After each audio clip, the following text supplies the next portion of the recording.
मैं जिंदा हूँ मगर मेरे अंदर के एहसास मर चुके हैं, एहसास मर चुके हैं।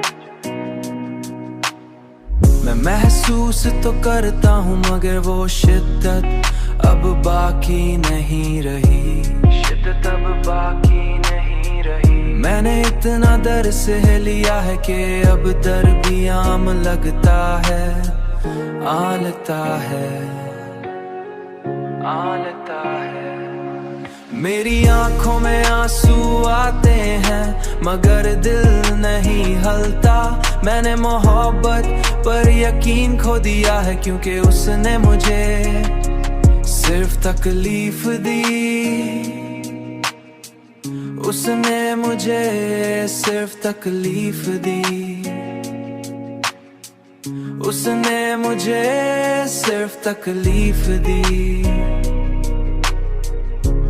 मैंने खुद को मजबूत बना लिया है मगर इस मजबूती में एक खालीपन है, एक खालीपन है।